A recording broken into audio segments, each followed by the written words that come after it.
evening, folks. So wonderful to see you all here tonight. I'll mention, in case you didn't hear this, we have refreshments, some of which just came out. There's pizza and various semi-healthy snacks. There's decaf and regular coffee and water and several kinds of liquid juices and things like that. We try to be healthy, although we wanted to give you a treat as well. So hope you can enjoy those. Feel free to get up at any time to to have some refreshments. And I'm going to turn the meeting over briefly to Faith Salter to help you orient yourself to this space. Thanks, Lori. My name is Faith Salter. I use she, her pronouns. I attend here at St. Andrew's Church, and I just want to welcome you all on behalf of our climate action group here. We're so happy to have people that are very concerned about the environment, the PACE group here in our space, thinking about the future of the organization, which is such an important conversation. And for your comfort, in case you didn't notice, if you need the restroom, there's an all-gender restroom down through those doors to the right. And you should, at any time that you need to, go ahead and use the restroom. And then when you're leaving, this ramp, the door here has a ramp that goes in both directions. So whether you parked in the front or the back, you might find this as the easier exit. The front steps can be a little bit dark. And so, yeah, if you have any questions about the building or the church or how to join the choir, because we're looking for folks, you can ask me. And otherwise, I'm just really glad that you're here. And I'm going to hand it back over to Lori. Can I share your news? It's Sure, official, right? I'm not sure everybody's interested. Faith was just appointed to be the executive director of the North County Land Trust, which is... I'm so excited. I'm so delighted for that. That's wonderful, wonderful news. It just happened. So yay, Faith. Thank you, Lori. So thank you all for being here tonight. I want to point out a couple of other logistics. You're going to be hearing a lot about the work at Fort Devens tonight, and there's a flyer that looks like this. They sent these to me about 2 weeks ago. The location has changed. So you want to cross off the Shirley school system and write in Air Town Hall. They lost the space. The school needed this space for something else, so it's going to be at the Great Hall at Town Hall instead. And we'll get corrected. But they're such good flyers, I just wanted to not throw them out, not recycle them. So again, thanks so much for being with us tonight. We are being taped on APAC, so you can watch this again later if you choose, or share it with other people who aren't able to make it tonight.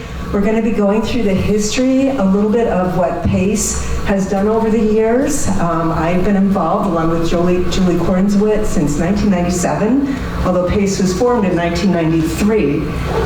It didn't become active until I happened to come along the scene. You'll hear a little bit about how that happened. But PACE was originally formed to be able to accept a grant from EPA to address the Superfund site created by Devens, which is where Shelby's Hill landfill has been all these years. And you'll hear a little bit more about that tonight. But nobody took action on the grant. The grant would have allowed the town to hire our own environmental consultant to review the remediation work that was going on at Devens. And when that grant was received, unfortunately, Fort Devens was also closing at the same time, and people here in town were just in a panic over the economic impact of the closure of Fort Devens. So nobody took action on it until I happened to get involved in the coming on the scene. So to start out tonight, for a little bit of inspiration,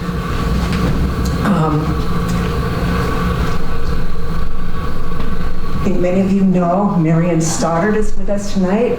She's with the Nashua River Watershed Association, or she used to be, and she helped found it. And we're going to have Jim and Marion come to the front and say a few words and give us a little bit of inspiration about why this sort of work is really important. Jim and Marion, would you like to come to the front? Sure. We've got some chairs set up here for you.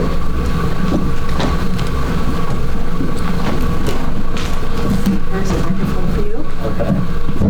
Marion, a microphone for you also. Have a seat. I got you some water. It's cucumber water. So, you like cucumbers? Okay, good. I like cucumbers too. So, I'm Jim Nearing. I use he/him pronouns. pronouns.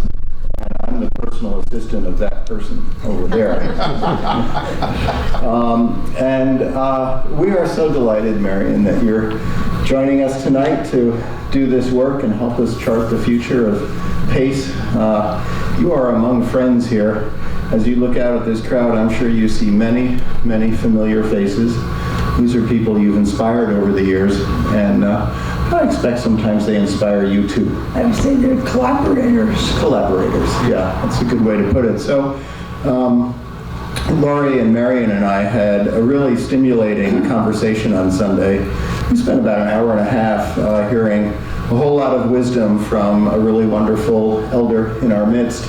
And we were trying to think, well, how could we capture some of that and share it tonight to inspire us as we move forward with PACE. And so what we decided was that I'd ask Marion a few questions. And this is totally unrehearsed, of course. I'd ask Marion a few questions, and Marion, I'm sure, will go off script and say whatever comes to mind that she most wants to share with all of us. So, let's see. I need a script. I'm sure Marion doesn't. All right. So I'd like for you to ask me questions you haven't asked me before. Oh, yeah. There might be a zinger or two in there for you. Okay, so here's my first question for you, Marion. Margaret Mead wrote, "Never doubt that a small group of thoughtful, committed citizens can change the world. Indeed, it's the only thing that ever has." So, Marion, can you please take just a minute or two to speak briefly about the ways in which that quote speaks to the work you've done over the years and the future of PACE? Well, she was right, and I like that quote very much, and I certainly have taken it to heart, and I found it to certainly be true in my own experience that a small group of people can make an enormous difference. But I've also learned that the numbers are important. And so the more people you can have involved in a project, the greater your chance for success. But certainly, in my own experience, starting with the League of Women Voters in Sudbury, where we first lived, I found that a small group of people can make an enormous difference. And we were able to, a very small group, to help get some legislation passed. It was very important legislation that was state legislation that helped secure the passage of the first Inland Wetlands Act in Massachusetts, and that made possible. And we were really working to do that in collaboration with Mass Fish and Wildlife, and with the Massachusetts Audubon Society and U.S. Fish and Wildlife Service. And and as a result, we were able to host meetings with the Great Meadows National Wildlife Refuge. And so it was just really a small group of people that was needed to get this legislation passed that had been created, sort of, the proposal by just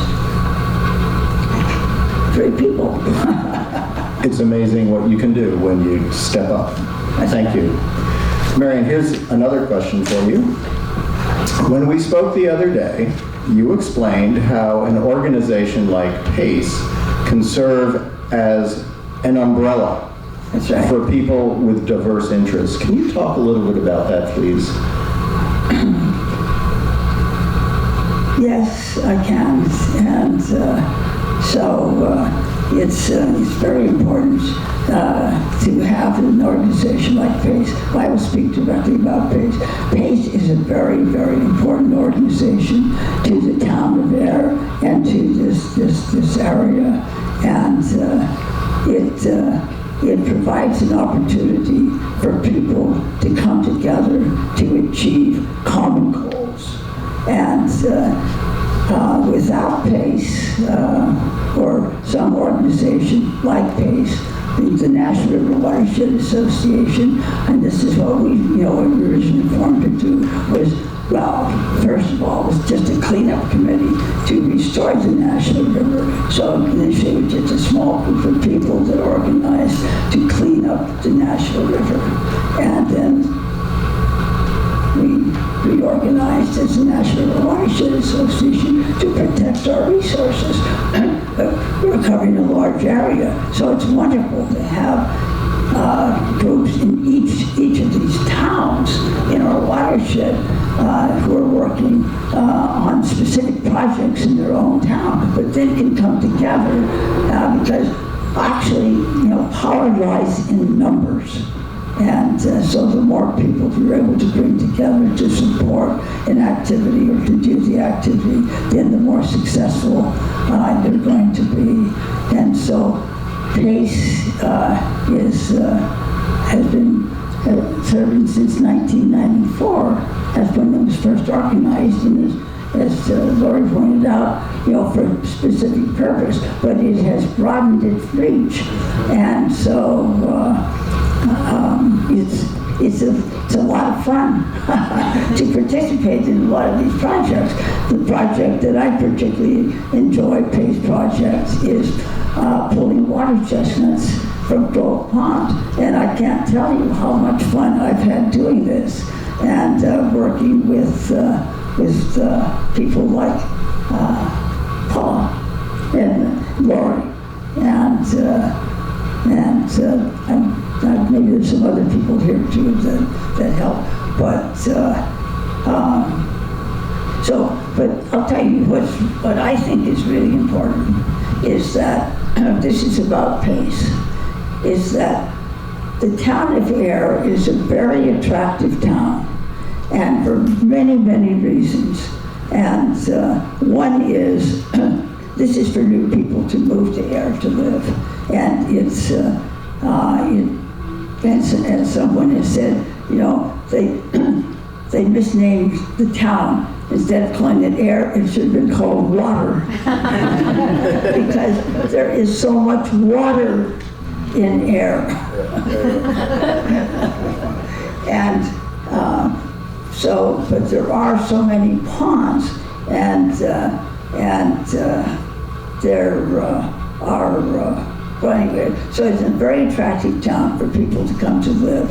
And so a lot of the people who are coming are people that really enjoy the out of doors. They want to get out of doors. They want to swim. They want to boat. They want to fish, and they want to hike. And Ayer provides all these opportunities. And it isn't just Ayer, because we're surrounded by all these other towns that share the same interests. And and these new people moving to Ayer, they want to make new friends, and they want to get involved with the town. They want to make a difference. And I think this is something really important for people to recognize and to accept, is that in fact we all want to make a difference in the world. And there are do-gooders and do-badders and do-nothingers. And I think most of us want to be do-gooders. And so we like to do good with other people. You can be much more effective if you're working with a group of people than you are if you're working by yourself.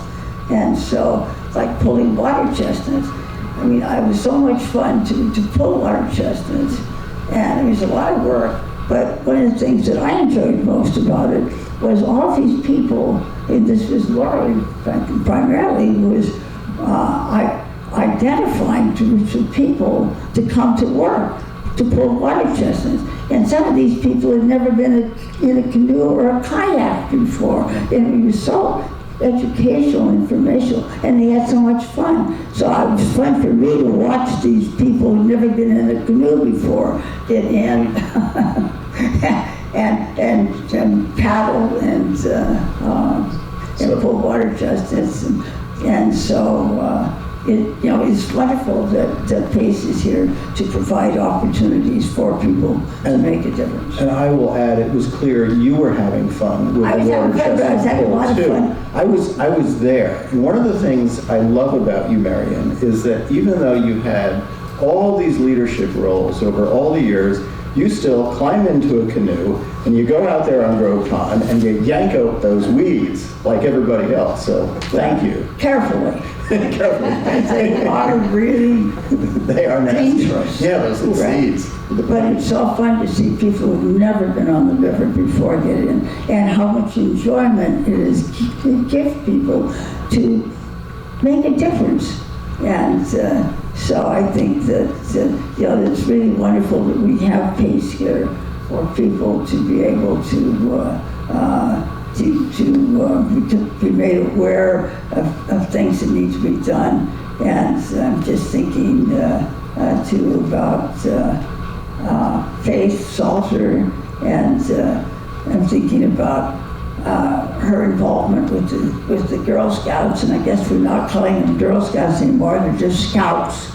But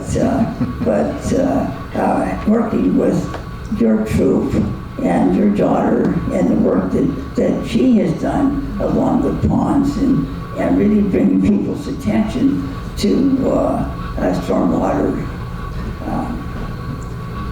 Marion, I want to drill into this idea of PACE as an umbrella, because that was something that you spoke about on Sunday that I thought particularly resonated with the future of this group. And you just listed names of people you know with all kinds of interests like trail management, pesticide management, PFAS reduction, water quality, roadside litter, recycling, bird identification. And you talked about how PACE can encompass all of these interests, and how a person can see PACE as a resource for their passions. Could you say a word about that? Yeah, well, I think, yes, I'm glad that you made that point, brought that up, and that so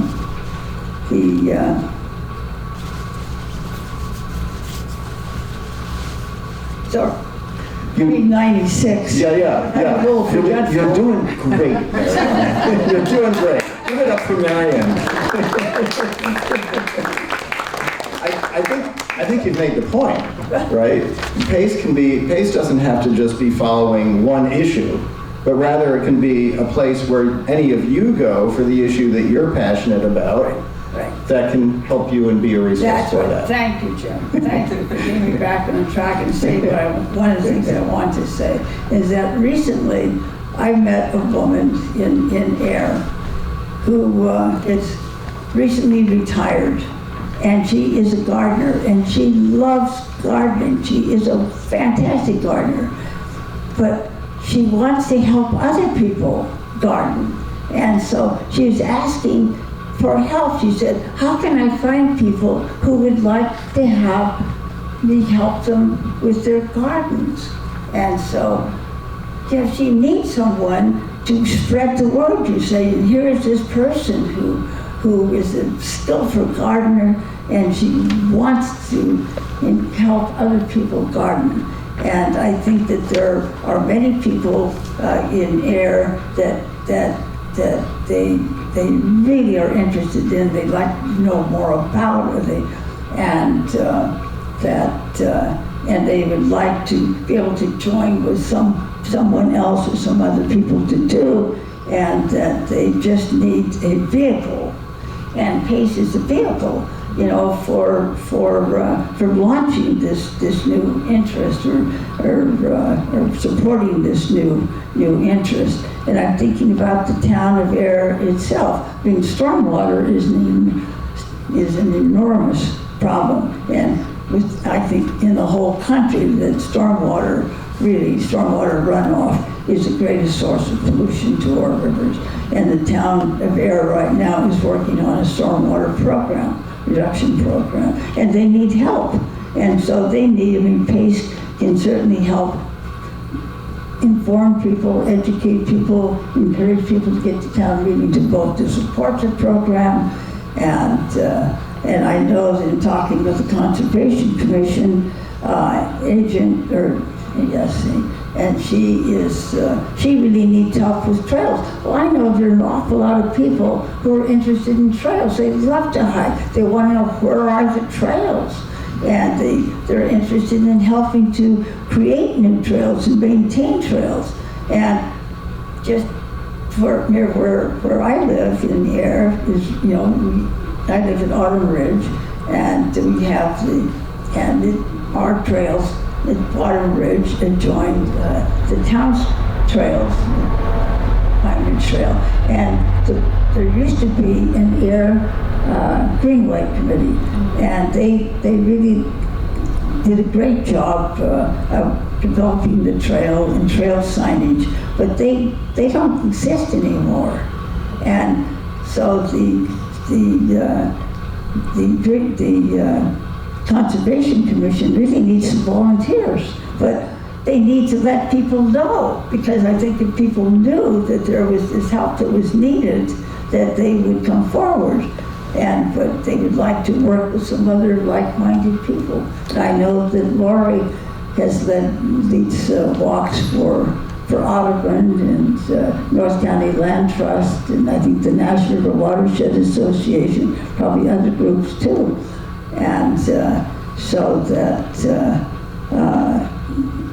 here are people who are known people there, who want to go out, maybe to go on an owl prowl, or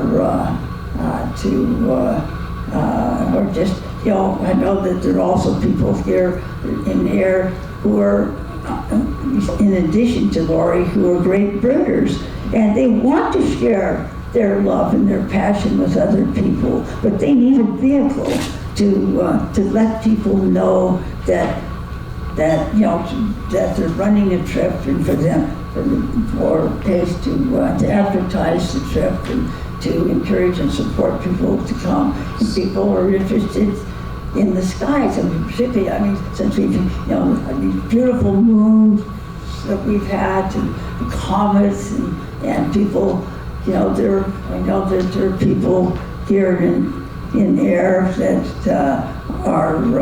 that have telescopes, and they would like to take people out, but again, they need someone to coordinate these programs. So that's why we need PACE. And that's why we need PACE. So I know that that Lori, well, go ahead, John. So I just have one last question for you. We just have a minute left. Okay. But here's the question.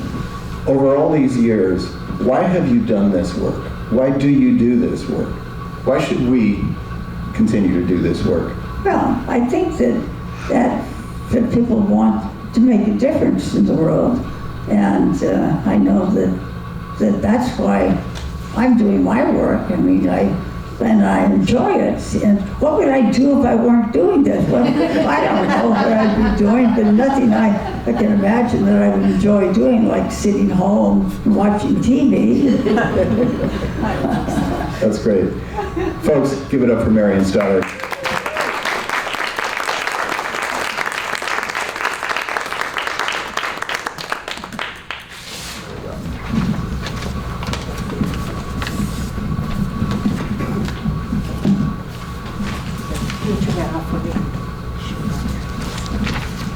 Thank you so much, Jim and Marianne. We're going to show a video in a moment, and I actually wanted to show the Workup 1000 clip, and we have the creator of Workup 1000. Would you stand up and read? Sue Edwards is the creator. If you have not seen the Workup 1000, it is online, and it's about 35 or so minutes long. Yep. And I actually was not, can you go?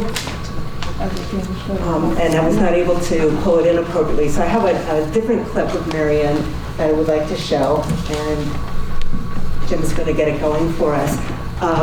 The Water Chestnut Poll has been a lot of fun, and I'm looking around this room and I see a number of you I met through the Water Chestnut Poll. So yay you, it's been really cool that we've been doing that together. And we only had 2 people fall in, that's all. They were fine. So Laura, there's one problem. This is a MacBook Pro, and I'm a PC guy, so. So we're going to press this button. MacBook Pro tutorial here. Hopefully, you're going to stay up here and I'll show you how to do it. Okay, all right. In the early 1960s, it was a time of great change in this country, and it was a time of awareness. I just happened to be here, to be able to take advantage of the opportunities that we had to bring about change. The founders of the association recognized at the very outset that in order to restore and protect the waterways, they needed to take land into consideration. What happens on the land has an impact on the water. The highest form of life in Fitchburg and the Nashville River were sludge worms. I mean, it was terrible. I mean, most people felt that the river could never be restored. It was so bad. There was a vision that came forth in the very beginning of a protected, naturally vegetated buffer along the edges of the river. Having a greenway is another way that people on the land who don't necessarily want to be on the water can appreciate this river and its beauty, but it also helps to protect the river and keep it clean. I was looking for a purpose in my life, and so I decided that I would commit to restoring the Nashville River, and I decided that this was something that I could do in my lifetime. The initial problem the association was founded to solve was the problem of a river that was one of the 10 most polluted rivers in the country. The solution was to work in partnership with federal government, state government, municipalities, many volunteers. The Nashville River could always go back to being polluted, and so it's very important for the Nashville River Watershed Association to remain active in its efforts in informing and educating people about what we have here and what we need to protect.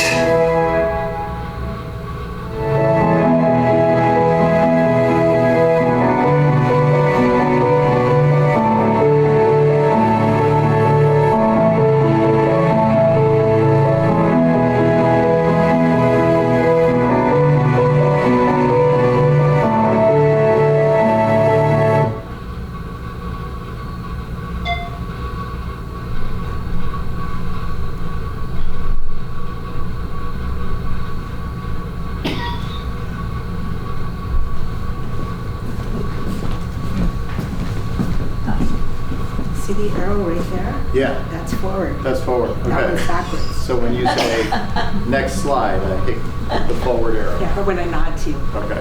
All right. We'll see if I can do You're it. looking good, Jim. That was from the 50th anniversary for the National River Watershed Association, and we have the interim director here with us tonight, Lori Johnson, is going to be helping us tonight, so you can ask her more questions about what's going on with NRWA, who has definitely been a strong partner for many environmental groups, including PACE, sorry. So I hope you enjoyed that. The key for me was we could always go back to being polluted. And if people stop caring about the environment and stop doing the kinds of works that we're doing, that we've been doing all along, we could go backwards. On your handout with the agenda at the bottom of it, and many emails that you all received, is a list of all the things that PACE has going for it right now. I think you all know that I am going to be retiring. I've been doing this for a really long time, and it's time for me to let go and let other people kind of take the reins. And to be clear, we are envisioning that PACE is going to evolve and change. We're not picturing at all that the next group who run PACE is going to be doing the same sorts of things that we've been doing. You may want to do some of it, may not, and the passions and interests may be completely different, and that's okay. But we would like to see PACE continue with its nonprofit status and the various reputations and advantages that it has. We're a small town, as you probably know. We're 9.2 square miles. And we're a pretty tight-knit community. I think people who move here find that they're pretty passionate about the neighbors and friends and the people that are here. And so tonight you're going to hear a little bit more about some of the contamination issues that we've been addressing over the years, and I hope some of the fun projects we've approached as well. When we first moved here, it was about 1996, and one of the first, my kids were little at that point. My youngest had just been born, and my oldest was, I think, 7. And so I got involved in taking them for swimming lessons, and as is typical if you have a family, oftentimes you meet other parents through your kids and their friends, and that's what happened in my case. And in this case, I've heard about some pollution issues. I heard about Fort Devens, and I went to the library and I found this report. And I started reading about it, and the maps always tend to attract me. So this map, and this is right over there in that box. It's one of my treasured reports that I keep, even though it's quite old now. It's from 1995, I believe. Yeah, so I opened it to the map section, and let me move these chairs. I came across this map of, if you can guess, the blue outline that I added. That is Grove Pond. There's our town park, our one and only town park. And as I studied the map, I realized that the boundary for Air and what was Fort Devens is right through Grove Pond, and our town wells are right here. And so when I looked at this report and I saw the concentric ring showing more and more concentration, in this case it's arsenic, right in front of our wells, I went, holy cow. The next page had barium, showed us concentrations of barium. So again, here's our town wells. I learned that the water is flowing in this direction. Wendy's is right here. You know, this is the Rotary is right here. This is Barnum Road, the Barnum Road entrance to what used to be Fort Devens. So now we have concentrations of barium, and especially up here, eventually I learned that there used to be a tannery here. Tannery burned down in 1962, created a tremendous amount of pollution in the sediments in Grove Pond. So these are sediment samples. Next. Cadmium, look at that. Holy cow. I see some of you looking worried. Yeah, that was me. Lead. We know lead is really bad, really small amounts. And I thought that lead was getting into our water supply. We didn't know at that time. I think the next slide. The first article that I got published in what used to be the Public Spirit is this one. And I was new at all of this, but I thought the title of, we can't eat the fish from Grove Pond, how can we drink the water? And this started getting the attention of the town. I went to a town select board meeting, and I got all dressed up because I was nervous, and spoke to Paul Bresnahan. Some of you will remember him. And he had underlined my name, and I saw the article, he had it clipped, and so anyhow, I presented the first time. That was in '97. I started learning then about the different ways we could work on these issues together. So you may know some of these people. Frank Maxson, Ruth is here tonight, his brother, was very involved in the big early stages of PACE, as was Laura Bridges, some of you know her. This was our first brochure. This was, you know how we have clip art? This was clip art. I clipped it out, I taped it on there, I photographed it. Okay, that's still there. The very first meeting that we had was held at McDonald's here in Air, and we were able, through the grant that I got going again, myself and Julie Cornswit and Frank, we hired this gentleman here who actually lived in Washington, D.C. and flew down for our first meeting, and we were there to learn about what was going on at Shepley's Hill landfill, and you're going to find out more about that. So that's the first meeting. We took a walk We took a walk to Shepley's Hill landfill, and our consultant pointed out the top of the landfill, which looks like a big flat pancake, had a lot of problems with it. There were holes in the cap made by animals. There was a lot of leakage going on. We were concerned about the venting pipes might have been releasing methane gas into the air. We also walked down to the shoreline. I have better pictures, but this is the one I had. These were they're on the chart that's in the back there. You can kind of see the reddish stuff here. This was seeping out of the ground, and we could see it really well because of the snow. And there were several people in our group that kept saying, why is that red goopy stuff coming out of the soil and the groundwater? That should not be there. I learned about monitoring wells. If you've been on Devens, you see these all over the place, wherever they're testing things. This is an older well because it's labeled 22-B. And we can see some barrels. It's interesting, the Army used to say, when they would find barrels, oh, it's just an old rusted barrel, it's empty. DEP and EPA would go, that's a problem. What was in that barrel? It's empty, where did it go? So this is Grove Pond in the background too. On that particular walk, Frank was there. This is Frank. He found an old bicycle next to one of the ponds, and I'm pretty sure he took it home. It was rusted out and everything, but I thought you wanted to see that. Now we can see the red goopy stuff. It eventually became known as the Red Cove.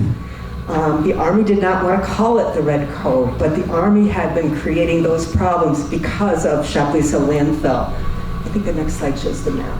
Yeah, here we go.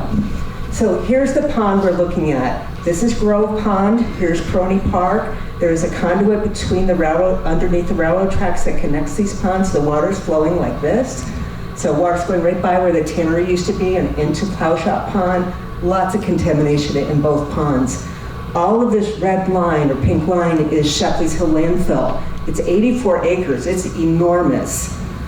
It was, I don't know if it still is, but it was the biggest landfill east of the Mississippi River at the time.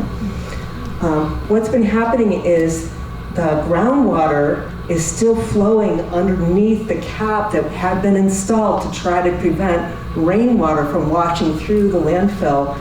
The rainwater would contain all the contaminants that had been in the landfill, and in this case, arsenic is flowing through.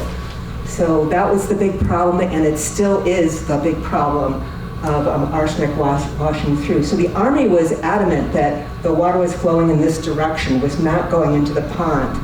EPA eventually did a lot of studies, and they proved that contamination was indeed coming from, this is the red, what became known as Red Cove, was indeed coming from the landfill. And so they did some things. I think my next slide shows that. Oh, one more, too. Yeah, here we go. So the Army continued to do some things to prevent that flow. So this was the original problem that we were working on that had to do with Shepley's Hill.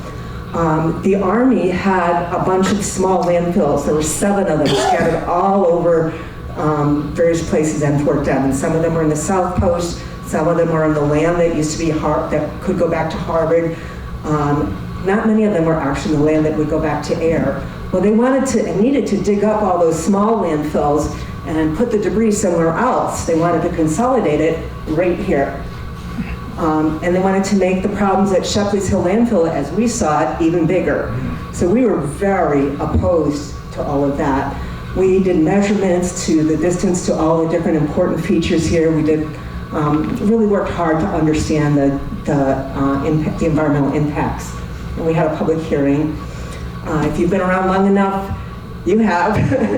There were bumper stickers called "Don't Dump on Air." I wanted to find my bumper sticker, I lost it. And Connie Sullivan is the one who created those, if you know Connie, bumper stickers, and distributed that. So the problem was all those landfills didn't originally start in Air, and they were going to dig up them all and move them to Air. That's where the name came from, "Don't Dump on Air." Here's where the landfills were. Now, in the early days, the Army made their maps upside down and backwards. We had them correct that. So here's Route 2. It looks like it's going north, but switch your viewing. And this is the South Coast. So here's Route 2 here. So they call them Area of Concern, AOC. There were 7 of them altogether, and I listed out, I hand wrote all the different contaminants that they knew were in those landfills, and they were going to move all that stuff to the landfill in Air to expand Shepley's Hill landfill. So that's why we fought this. We fought it really hard.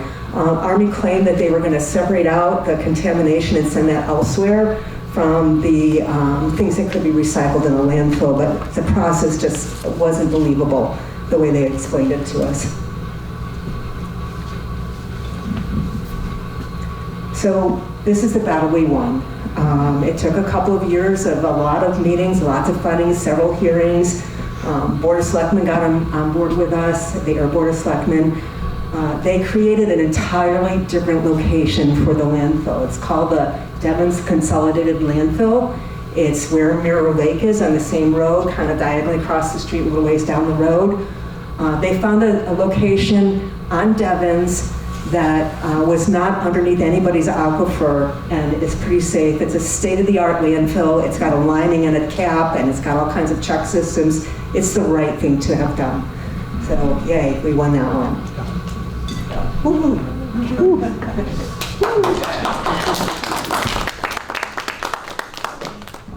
Yeah, we were pretty happy about that.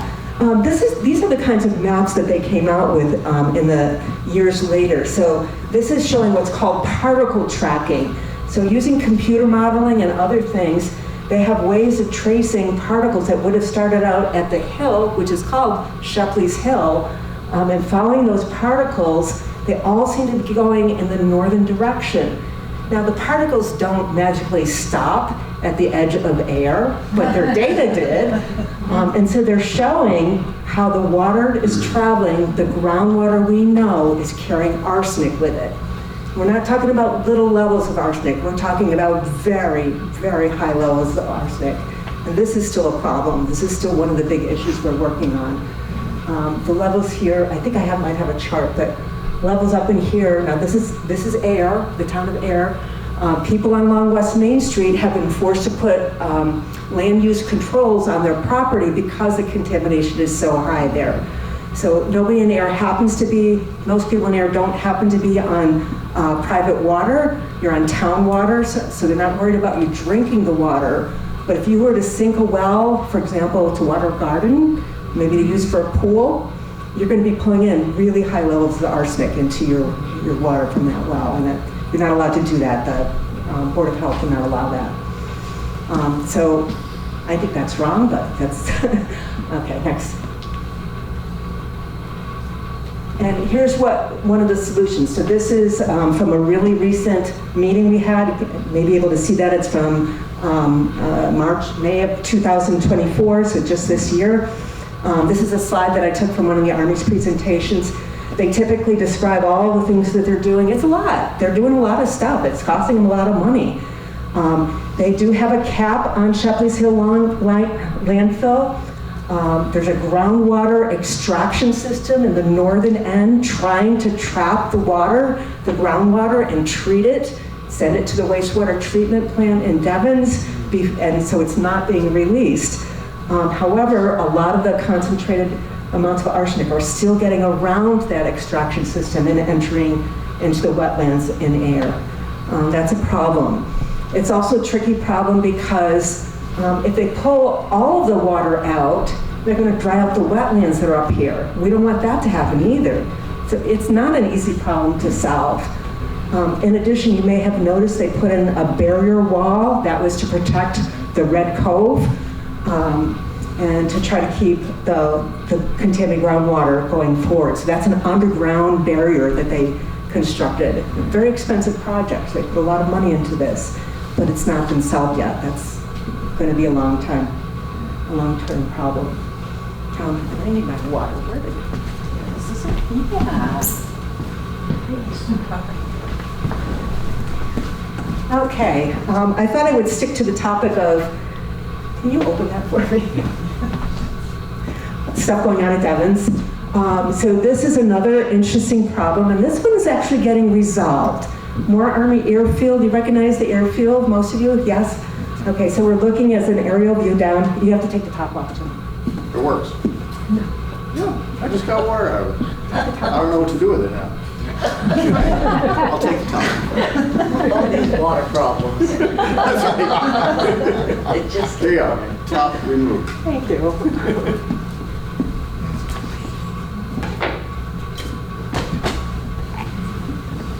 APAC is going to love this. Moore Army Airfield had a really interesting problem going on. Back in the old days, they had buildings where they would wash the parachutes with dry cleaning solvent, or PCE, very toxic chemical. They'd use only small amounts of it over the years because it would wear out the soap on the parachutes. And as you drive along Route 2A, just past the grocery store, you might have noticed a very tall, strange-looking building with no windows. That's where they used to hang the parachutes to dry. When they did the washing in, the next slide's going to show it better, but when they did the cleaning of the parachutes, it was going into a dry well, which meant that it was just going into a hole in the ground over all the years that they were cleaning parachutes. No records of how much they used. So this is the plume. It's about a half a mile long, going right toward the Nashua River, which is right down here. It's within a very close distance of the Nashua River. PCE is a chlorinated solvent. It's heavy, so it sinks into the ground until it hits bedrock, and then it seeps into the cracks and crevices in the bedrock. Tricky problem to clean up. And you can see the concentrations of PCE by the darker the color. So where you see the dark brown, that's over 10,000 micrograms per liter. The limit is, I believe, 50. That's what we're trying, might be 20, we're trying to get to.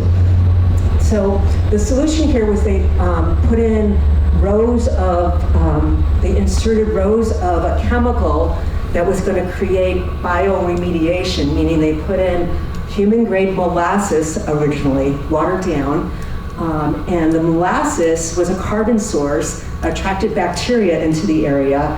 When the molasses was gone, the bacteria would turn and eat the PCE instead and break it down until it became straight carbon. So really interesting process, and it's actually pretty successful.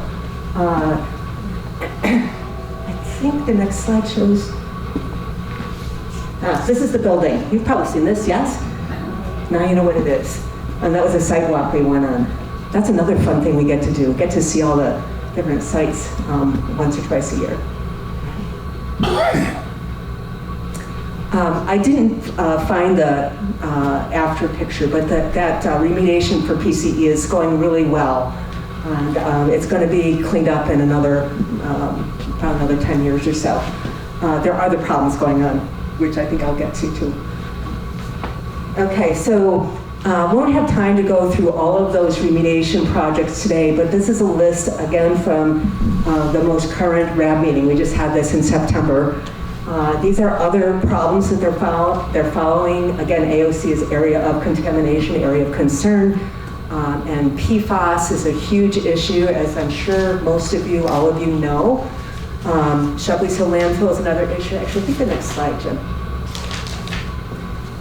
Again, this is from the September RAB. If you're interested in learning more, I encourage you to go to the meeting that I mentioned that's next month, going to be at the town hall. They'll go into more detail, and it's going to be an interesting setup because they're going to have tables set up for you to go around and like a poster session, learn about the things you're interested in. This slide is just to give you an idea of all of the things that the Army is still working on. So typically in their quarterly meetings, they'll give us a list of the documents that they've submitted. Again, more documents that they've submitted. These are different issues that they're looking at. You can see Shepley's Hill landfill. They're still working on that groundwater extraction system. MAAF is Moore Army Airfield. That's a PFAS problem. I'll just mention that unfortunately, the Army did a lot of practice of putting out fires in a particular location at Moore Army Airfield, and the concentrations of PFAS there are the highest I have seen anywhere. And it's right near the Nashua River, so we're really concerned. The Army is trying to address that. It's not an easy solution. They actually have a pilot test going on with it to see if they can come up with a solution for that high level of PFAS, but it's a great concern to us. It's a real hot spot. They list out the things that they completed. This is field work that they've done since our last meeting, and this is updated at every meeting. So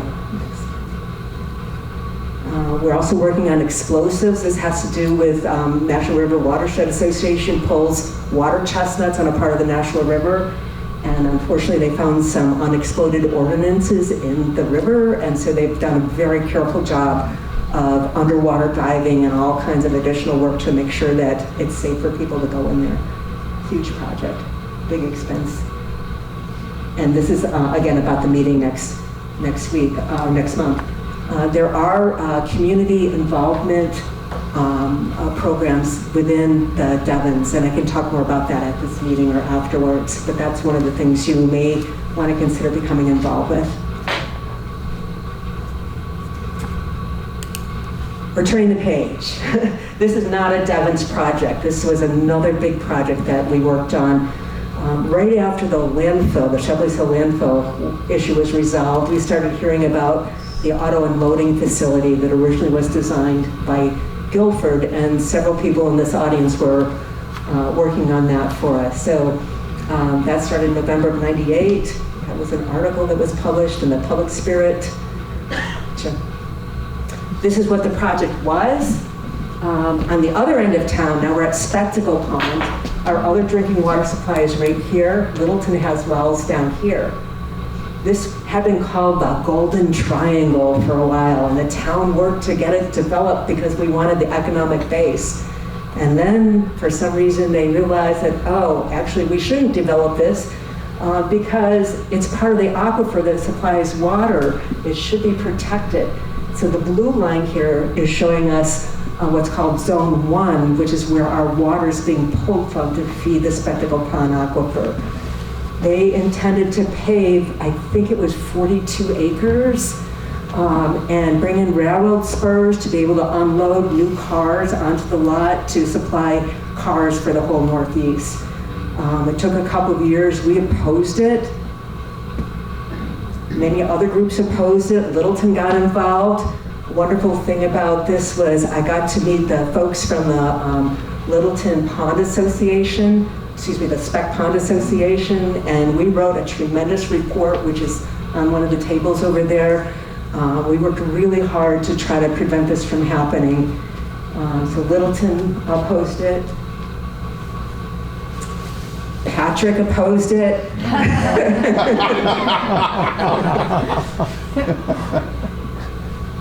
Harvard opposed it. They had some nice graphics. I love this one. A little bit of political cartooning. Guilford caused all kinds of problems. One of the ways we tried to prevent it from happening is when we discovered the endangered Blandings turtle was nesting on that wetland. So we had people driving up and down the road like all night long looking for the turtles. We did document turtles were there. We had a program, we brought in a specialist, and we had somebody come to the air library and do a program on Blandings turtles. It became our motto. We had turtle parties. Next.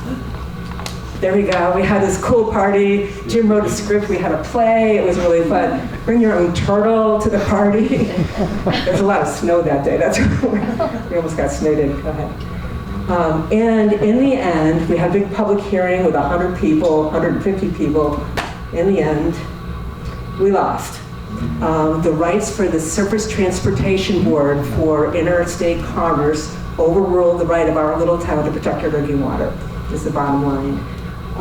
We were able to institute 36 conditions to try to protect that water, and I've not been able to find anybody who's able to follow up on this, so I don't even know the status of what's going on there. So, not a great story. This is a different kind of project, so we're turning the page again.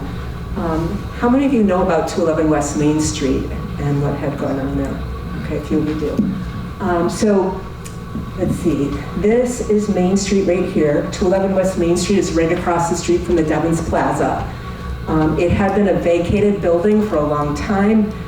It had been used by different dry cleaning companies over the years, and somebody that I got to know really well became a good friend of ours, Marilyn McMillan, the McMillan family, chose to rent this as a retirement business, and they set up a video store there. It's called Video Star. And turned out that the facility was extremely filled with PCE, the dry cleaning solvent. From one of the reports that we got involved in studying, here's West Main Street and here's the mall. So here's the building here. You see the numbers that they found in the soil were 17,500 micrograms per liter. This is the cleanup standard, 50. So they were breathing in the air. You could smell it once you knew what it was. It smelled really sweet in the building. People got sick, they lost their business, they lost their livelihood. There were lawsuits. It was not a good story, but we supported them and tried to help them work through all those issues. We got a couple of grants to help them with this. Oops, next one. Oh yeah, then we started hearing about PFAS. We learned initially that it was from firefighting foam, but we know now so much more than we knew then. And to be honest, I was burnt out. I didn't want any more issues, but eventually the EPA had a conference that I went to, and I started hearing all the stories of people who were sick, firefighters in particular, who are getting cancer, and I realized that this is a serious problem, and of course it still is. This is the beginning of what the Army tried to do. Air was among the first towns, or maybe the first town, to install a filtration system. So Air is fully filtered. We are not getting PFAS in our water anymore, so you don't need to worry about that. You know, there could be other things, I don't know, I still filter my water. But I'm really proud. We stood up, we voted for this. The town stood up, it was unanimous. We voted to spend $4.2 million of our town tax money, and then the Army did pay for the one that was at Grove Pond. However, Speck Pond has it too. And of the people, I think the next slide shows, of the people that participated in the health study, all of us have PFAS. You may have seen this slide before. It's in so many products, anything that's waterproof, stain-proof, or grease-proof. We've all been exposed. It's very hard to find anybody who's not been exposed. It's hard to find a piece of land that has not been exposed that has zero PFAS in it. Oh, again, Jim. Yeah, here's the health study. I hope some of you participated in the health study. We chose to get involved in this study, and I think it was a wonderful opportunity for us to contribute to the understanding of PFAS. We worked with the Silent Spring Institute, just this tremendous, wonderful organization to work with. And I'm sure glad we finished the study before the hospital closed down, because that's where our office was. Our cat got a cameo with the postcards we put out. The preliminary results were shared in this very room last June, and as I mentioned, the first three chemicals are the most common ones. Those are the long chain, older form of PFAS, and you see the medians and the high levels, but as I said, everybody had it, and that was a surprise to me, but people at Silent Spring were not surprised. It's pretty much true everywhere, and the impact we're still trying to understand. All right, and so to finish up, the fun stuff. So we've already talked a little bit about the water chestnut pull. Look how packed that was. We couldn't even paddle a boat through there before. And we had to kind of like be in the front of the boat. The first person would be pulling, and we'd push the boat forward a little bit. And this is Marion helping us pull. Yeah, so we started 3 years ago. Have a grant thanks to the support of the Wild and Scenic Committee with National River Watershed Association. This is the end of last summer. We cleared it. Wow. Yeah, really. I was really proud and amazed at what we did. So this year we didn't have to do nearly as much. It was really wonderful, and we hope just to keep things clear and going, and maybe we can expand water chestnut pulling to other areas that are still infested. Here's our mission. It's on our flyer, which is over there if you don't have one. We've been focusing on toxic chemical exposures. That was my passion, my interest. I've heard other people have other passions and other interests, and that's absolutely fine.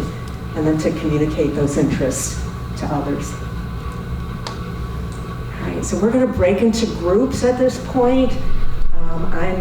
We're interested in trying to see if we can continue pace, hear what your thoughts are on what projects are most important, help to prioritize those projects, and we hope that we can come out of here with some of you feeling like, yeah, I can take a piece of this, or I know how you can solve this. I have a friend who can do this, or whatever you can do to help us keep our pace.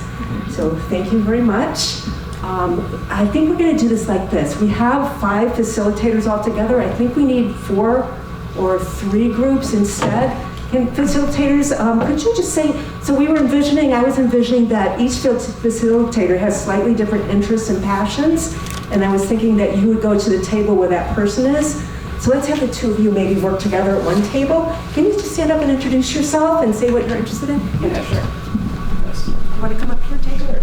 Hey everybody, my name is Jacob. I live over at 75 Sandy Pond Road in Kennedy Condos.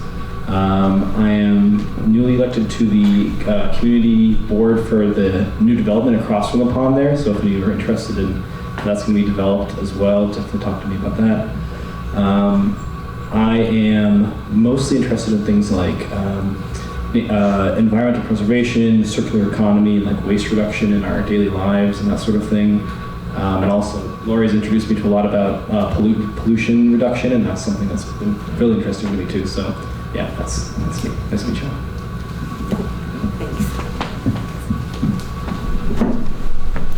Hi, good evening. My name is Christine Goulet. I've been a resident of Air since 2013. I'm a middle school teacher. My passions for the environment are also waste reduction, composting, protection of biodiversity, concerns for pesticide, rodenticides, and protections of our open space and pollution. So, thank you. That's a full plate. It's all. How about two of you maybe go to that table right there, that round one? Hey, wanna? Okay. I'm Faith Salter. I've lived in Air since 1999, so 25 years. Woo. I have a lot of interests, but a lot of the time I spend is focused on climate change and helping folks see their role in being able to respond to and act on climate change, but also land protection, as Marion said before, when you protect land, you protect water, and understanding how the ecology around us is so beautiful and how people recognize its beauty and not just its value in terms of habitat and climate and ecological services, but also in terms of how it does, as Marion said before, serve this sort of economic vitality of our town by making it a beautiful place to live that people want to visit and things like that. I could go on and on, but I'll stop. Thank you, Faith. Lori? Hi, I'm Lori Johnson. I'm with the National River Watershed Association. So I live in Harvard, just a neighboring town, and I've been with the NRWA for over 20 years.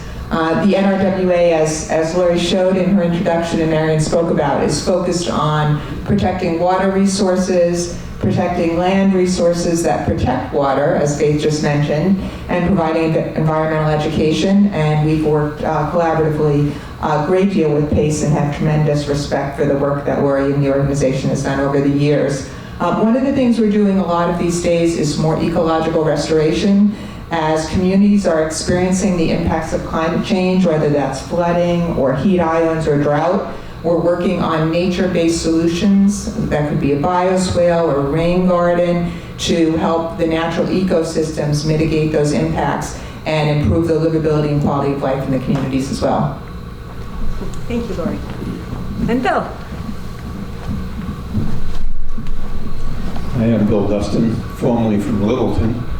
I lived in Devens now for 8 years, so I'm sort of an associate partner with Laurie over in Devens. When I moved to Devens, I was very concerned about the Superfund, and I researched a lot of that before we moved in, so I got an interest in that. Beyond that, it's almost all of the above. Climate change. I'm interested in invasive species that we have at Devens, and water quality, land preservation, and all the issues that we have over on Devens. Great. Thank you, Bill. I'm thinking maybe Bill and Lori, you want to sit together at one table? We'll divide it into 3 tables. So we'll have one table here, maybe the round one and the square one in the back. And so, I'm sorry, who did I leave by themselves? Faith. Faith can handle everything. So, we have, Jim, can you go to the next slide? Yeah. Each facilitator has a list of questions, and this is a summary of what the questions are. We're going to ask you to create a list of the environmental issues that are of concern to you. They have a little more detail on it. Prioritize that list. Help us come up with a way of reaching those. What are the opportunities and resources? Help us vision, and what role can you play? So I have, it's 20 after 8. Help yourself to more refreshments, please. There's lots of food over there. And I'd like you to work individually, and I'll be checking in. At some point, we'd like to share out. There are markers and paper and newsprint paper at each table, so that's to kind of write out your list and help to prioritize it. We also have colored stickers if you want to use colored stickers to prioritize. Please go to a table that speaks to you, that you feel you can connect to most easily, and you want to bring your chair with you. Okay? I'm Becky Jones. Her knowledge and expertise lived in air currently on a lot of since 2014. We put in mini splits to get off oil heat and like kind of different environmental things to kind of keep our own property, you know, looking towards the future with climate change and just removing a lot of invasives that are on our land too. Discussion there was and how much support there was.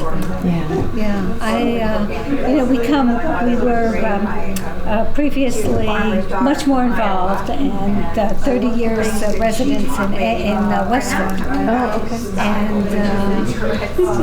And it was quite an attitude change.